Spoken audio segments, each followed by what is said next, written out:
منہ کی صفائی کے لیے مسواک بہترین ذریعہ ہے. مسواک نہ صرف منہ کے تمام حصوں یعنی دانت، زبان، حلق، گلا، سانس کی نالی اور خوراک کی نالی کے ابتدائی حصوں کے امراض کے لیے بے حد مفید علاج ہے بلکہ ثواب کا ذریعہ بھی ہے. رسول اللہ صلی اللہ علیہ وسلم کا ارشاد ہے، مسواک منہ کی پاکیزگی اور رب کی رضامندی کا ذریعہ ہے. یعنی جو شخص اپنے رب کو راضی کرنا چاہے وہ اس نیت سے مسواک کرے. آپ چاہتے ہیں کہ اللہ راضی ہو آپ سے، ہم و غم ہے یہ، تو اس کے لیے کچھ ایکشن ضروری ہیں. انہی ایکشنز میں ایک یہ ہے مسواک. اکثر لوگوں کو مسواک کرنا بڑا ہی مشکل کام لگتا ہے کیونکہ بچپن سے کیا نہیں نا، طریقہ ہی نہیں سیکھا. میں سمجھتی ہوں کہ جب بچوں کے دانت آ رہے ہوں، بہت چھوٹے بچے، تو وہ کیا کرتے ہیں، ہر چیز چیو کرتے ہیں. اگر آپ ان کو نرم مسواک پکڑا دیں، کیونکہ میری ایک بیٹی نے ایکسپیرینس کیا ہے، بہت چھوٹے بچوں کو نرم مسواک پکڑائیں، ان کو اتنی عادت ہے مسواک کرنے کی اور اتنی خوشی سے وہ اس کو چیو کر رہے تھے کیونکہ اس کے اندر سے جو کیمیکل نکلتا بھی ہے، جو اس کا لکوڈ ہوتا ہے وہ ہارمفل نہیں ہوتا. ورنہ تو بچے پین منہ میں لے رہے ہیں اور کوئی گندی چیزیں منہ میں ڈال لیتے ہیں. لیکن یہاں پر عام طور پر سخت مسواک ملتے ہیں، ان کو نرم کر کے بھی بچوں کو دیا جا سکتا ہے. شروع میں ان کو نہیں استعمال کرنا آتا لیکن پھر کچھ عرصے کے بعد وہ شروع ہو جاتے ہیں، خصوصاً اگر بڑے سامنے کر رہے ہیں. تو یہ کام کس لیے، آپ اپنے تھنگس ٹو ڈو میں لکھیں گے نا، تو مسواک اللہ کو راضی کرنے کے لیے، رب کی رضامندی کے لیے، اللہ تعالیٰ کی خوشی حاصل کرنے کے لیے. اور یہ جو حدیث بتا رہی ہوں میں، یہ صحیح بخاری کی ہے. اگلی حدیث الجامع صغیر کی ہے. رسول اللہ صلی اللہ علیہ وسلم نے فرمایا، طیبوا افواہکم بالسواک فانہا طرق القرآن. اپنے منہ کو مسواک کے ساتھ صاف کرو کیونکہ یہ قرآن کا راستہ ہے. اللہ کا کلام پڑھتے ہو تم اپنے منہ سے. اب دیکھیں جتنے بھی مخارج ہیں سارے کہاں ہیں، منہ کے اندر ہی، یعنی منہ، حلق، گلا سب بیچ میں آ جاتے ہیں، زبان، دانت. کتنی خوبصورت بات ہے کہ یہ قرآن کا راستہ ہے. اگر منہ سے اسمیل آ رہی ہو اور آپ قرآن پڑھ رہے ہیں تو وہ اسمیل ساتھ والوں کو بھی جا رہی ہے، تو کیا فرشتوں کو نہیں جا رہی ہوگی؟ تو فرشتے دور نہیں ہٹ جائیں گے؟ تو کتنا ضروری ہے کہ مسواک کیا جائے. اور خصوصاً اگر روزہ رکھا ہوا ہو یا کوئی ایسی بیماری ہو جس کی وجہ سے آپ کو تکلیف ہو بیڈ بریتھ کی، تو اس صورت میں بہت ضروری ہے کہ آپ کثرت سے مسواک کرنے والے، ورنہ بعض اوقات دوسروں کے لیے اذیت کا باعث بنتا ہے. پھر وہی حدیث یاد رکھیں، مسلم وہ ہے جس کے ہاتھ اور زبان سے دوسروں کو تکلیف نہ پہنچے. تو زبان میں پھر اس کی صفائی نہ کرنا بھی ہے اور اس طرح دوسروں کو اذیت دینا. ٹھیک. اور اب ایک اور نیت آپ کریں گے کہ چونکہ میں قرآن کی طالب علم ہوں تو قرآن پڑھتی ہوں، تلاوت کرتی ہوں، اس لیے میرا منہ صاف ہونا چاہیے، یہ قرآن کا راستہ ہے. پھر یہ کہ اچھی طرح پورے منہ کو صاف کرنا چاہیے، صرف سامنے سامنے کے دانت نہیں بلکہ پورے دانت، باہر سے، اندر سے، تالو، زبان، حلق، پیچھے تک، پورے مخارج کے جتنے بھی حصے ہیں ان سب تک مسواک لے جانا چاہیے. ابو بردہ کہتے ہیں اپنے والد سے کہ میں نبی صلی اللہ علیہ وسلم کی خدمت میں حاضر ہوا تو میں نے آپ کو اپنے ہاتھ سے مسواک کرتے ہوئے پایا اور آپ کے منہ سے او او کی آواز نکل رہی تھی اور مسواک آپ کے منہ میں تھی، گویا کہ آپ کیا کر رہے ہیں. یعنی وہ کر رہے تھے تو اتنے میں اچانک وہ آگے تو انہوں نے دیکھ لیا. اس کا مطلب نہیں کہ پبلک میں آپ یہ سب شروع کر دیں. تو یہ اسٹیمولیشن جو ہے یہ باقی باڈی کے اوپر بھی اثر انداز ہوتی ہے. اسی طرح اب طرح طرح کے آلات اور ایسی چیزیں نکل آئی کہ جس سے زبان کو صاف کیا جاتا ہے. باقاعدہ اگر آپ کچھ سٹورز میں جائیں تو وہاں لٹکے بھی ہوتے ہیں ٹنگ کلینرز، اور اس سے وہ زبان کو صاف کرتے ہیں. لیکن مسواک جو ہم یوز کرتے ہیں وہ سب سے بیسٹ ٹنگ کلینر ہے. ایکچولی زبان کے اوپر چھوٹے چھوٹے بمپس پائے جاتے ہیں جن کو ٹیسٹ برڈز کہتے ہیں، اور ان کی تعداد تقریباً 10,000 ہوتی ہے. زبان کی نوک پہ پائے جانے والے ٹیسٹ برڈ میٹھا چکھتے ہیں، پچھلے حصے پہ کڑوا ہوتا ہے، سائڈز پہ نمکین اور کھٹا ذائقہ وغیرہ. پھر یہ ٹیسٹ برڈ جو ہوتے ہیں جو چیز منہ میں جاتی ہے اس کا ذائقہ ڈیٹیکٹ کر کے دماغ کو بھیجتے ہیں، جس کی وجہ سے ہمیں پھر احساس ہوتا ہے. جو جو ہماری عمر بڑھتی ہے ٹیسٹ برڈز کی سینسٹیوٹی کم ہوتی جاتی، اسی لیے بڑی عمر کے لوگوں کو کھانے کا ذائقہ محسوس نہیں ہوتا یا کم ہوتا ہے، یا پھر وہ زیادہ مرچیں کھانے لگتے ہیں.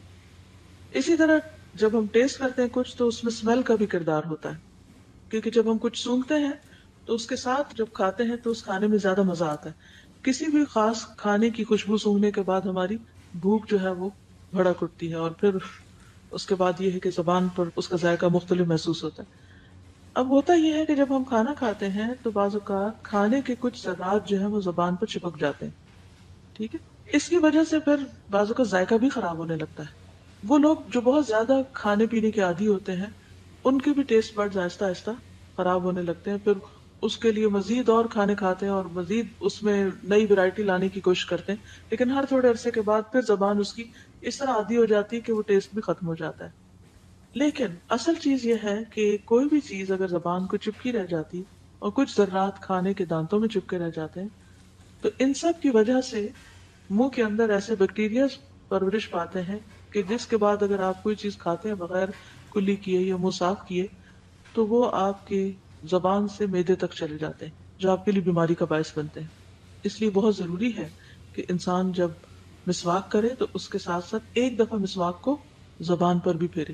بہت سے لوگوں کو اس کا پتہ نہیں ہوتا، یہ اس کی عادت نہیں ہوتی۔ بعض لوگوں کی زبان پر تو باقاعدہ سفید لیئر جمی بھی ہوتی اور وہ بات کرتے ہیں تو تب بھی وہ پوری لیئر نظر آ رہی ہوتی ہے، جو دوسروں کے لیے بھی ایک تکلیف کا باعث بنتی۔ تو چونکہ ایک بیماری بھی ہے، اس کا علاج بھی ہونا چاہیے، لیکن جو علاج آپ کے اپنے ہاتھ میں ہے وہ ہے مسواک کا صحیح استعمال۔ تو ہر روز اپنی ہیبٹ بنا لیں کہ صرف دانتوں پہ مسواک نہیں کرنا، اس سے اپنے گلے کو بھی اسٹیمولیٹ کرنا ہے، اس کو بھی صاف کرنا ہے، اور اس کے ساتھ ساتھ زبان کو بھی۔ اور کہا یہ جاتا ہے کہ جب یہ حصہ یعنی کہ ٹیسٹ برڈ جو ہے ان کو اسٹیمولیٹ کیا جاتا ہے تو اس سے جسم کے اندرونی اعضاء پتا، جگر، مثانہ، گردہ وغیرہ کی صحت حاصل ہوتی ہے، معدے کو بھی یہ اچھا کرتے ہیں۔ دانتوں اور داڑھوں کو صاف کرنا، ابن عمر فرماتے ہیں کہ ترک الخلال یوہن الاسنان، دانتوں کے خلال کو چھوڑنے سے دانت کمزور ہو جاتے ہیں۔ خلال کیا ہوتا ہے؟ خلال کس طرح کیا جاتا ہے؟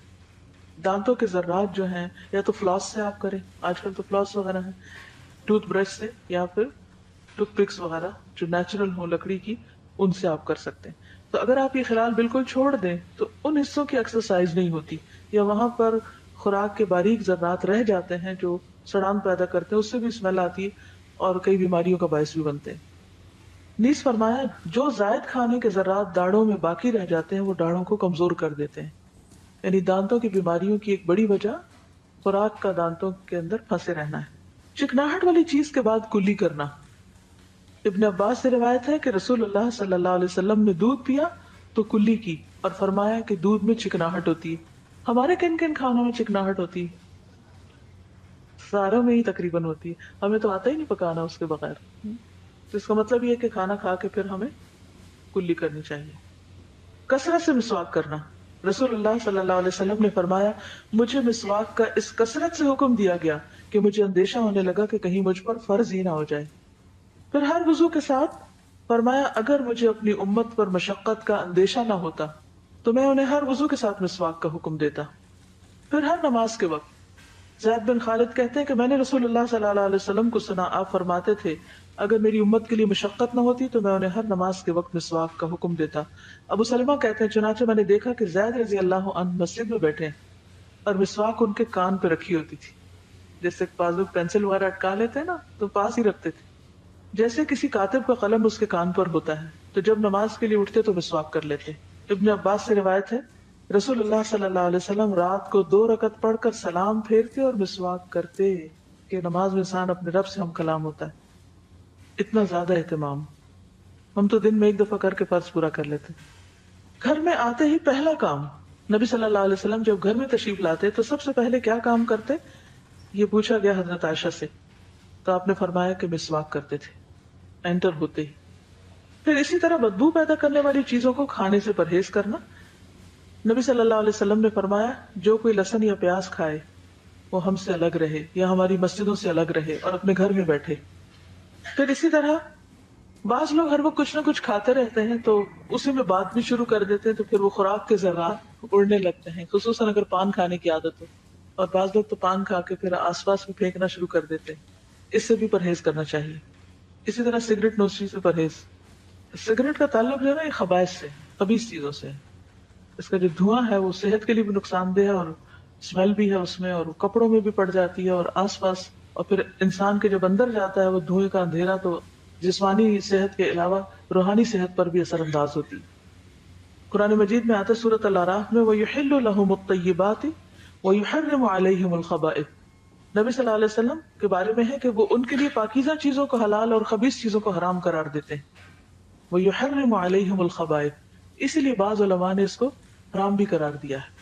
اور ویسے بھی ملائکہ کو اس سے اذیت ہوتی، جن چیزوں سے انسانوں کو اذیت ہوتی ہے ان سے ملائکہ کو بھی ہوتی، فرشتوں کو.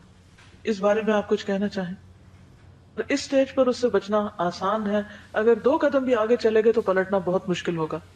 اب بعض اوقات وہ کہتے ہیں کہ ہم نہیں پی رہے تھے، دوسرے پی رہے تھے، لیکن آپ کو معلوم ہے کہ جس کمرے میں وہ بیٹھیں گے، اگر وہ ایسے لوگوں کے پاس بیٹھیں گے جو پی رہے تھے تو پھر یہ بچ نہیں سکتے.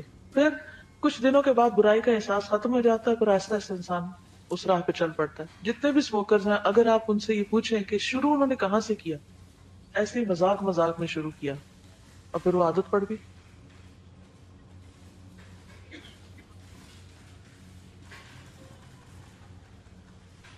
جی، کیونکہ بعض کیمیکل جو ہیں وہ باڈی کے اندر جا کر بہت سے سائیکولوجیکل پرابلمس کا بھی سبب بنتے ہیں. بعض بچے بہت ہائپر ہو جاتے ہیں، تو ایسے فلیورز کے اندر بعض ایسے ایجنٹس ہوتے ہیں فوڈ کے جو حقیقت میں نقصان دہ.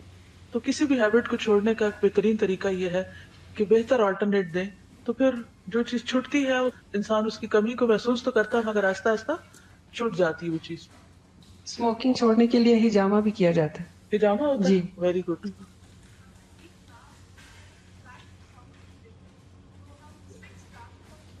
لوز کرتے ہیں، اگر 1 گلاس ہم بلیک سافٹ ڈرنک یوز کرتے ہیں تو 6 گلاسز کے دودھ برابر کیلشیم باڈی سے لوز کر جاتے ہیں. آپ دیکھیے کہ جس طریقے پر ہم پرورش پا رہے ہیں، جس جنک فوڈ کے ساتھ اور جو کچھ ہمارا ایٹنگ ہیبٹس یا اسٹائل ہے، آئندہ چند سالوں کے بعد ہم کہاں کھڑے ہوں گے اور کیا کام کرنے کے قابل ہوں گے. ایک دفعہ زندگی ملی ہے اور اللہ نے اپنی عبادت کے لیے پیدا کیا تو وہ عبادت ہی نہیں ہو پائے گی صحیح طور پر، تو پھر کیا فائدہ. قیامت کی نشانیوں میں سے ایک یہ بھی تھی نا کہ بدترین لوگ وہ ہوں گے جن پہ قیامت آئے گی اور وہ رنگا رنگ مشروب پینے والے ہوں گے.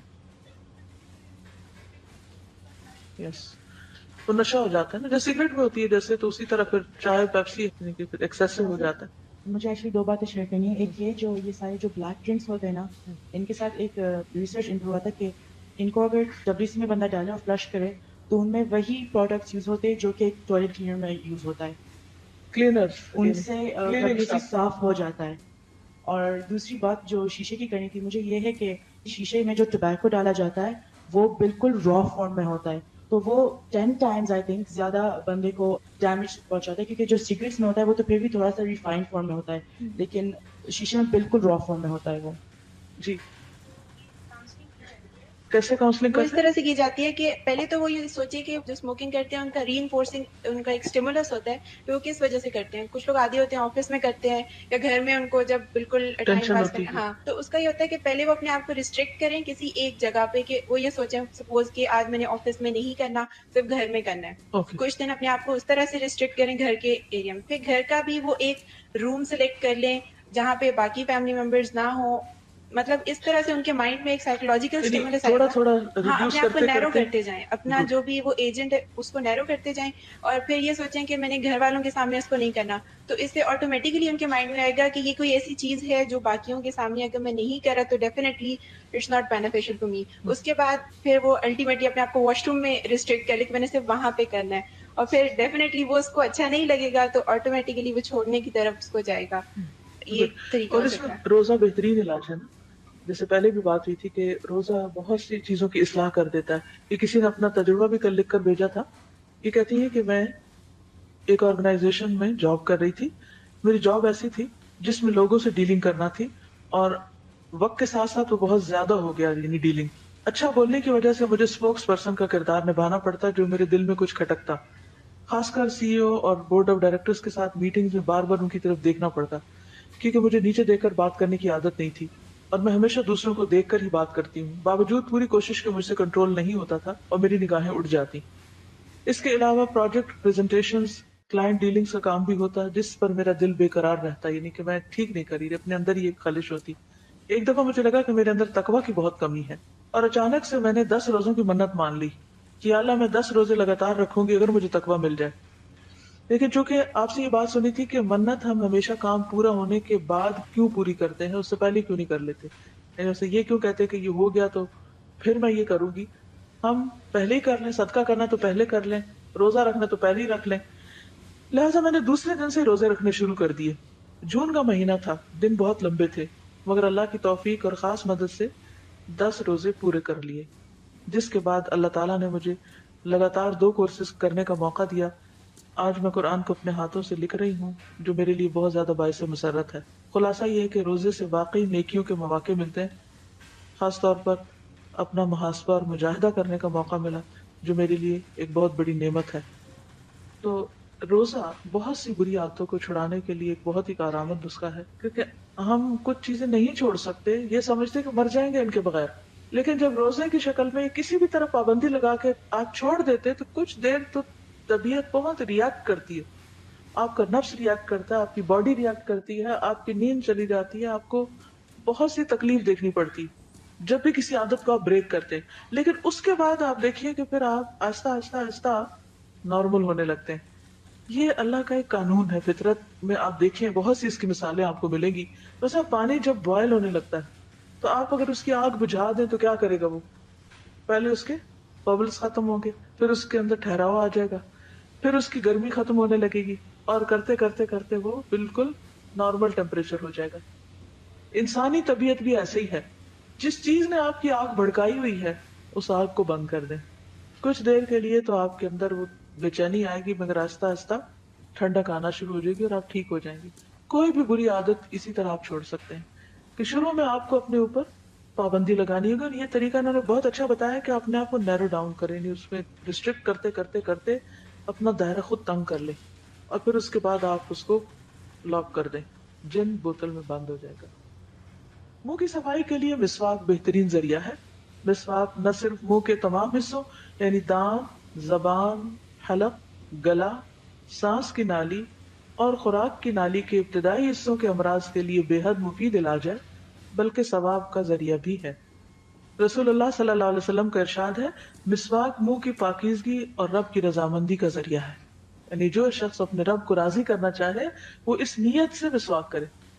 آپ چاہتے ہیں کہ اللہ راضی ہو آپ سے؟ ہم وہ غم ہے یہ، تو اس کے لیے کچھ ایکشن ضروری ہیں. انہی ایکشنز میں ایک یہ ہے مسواک.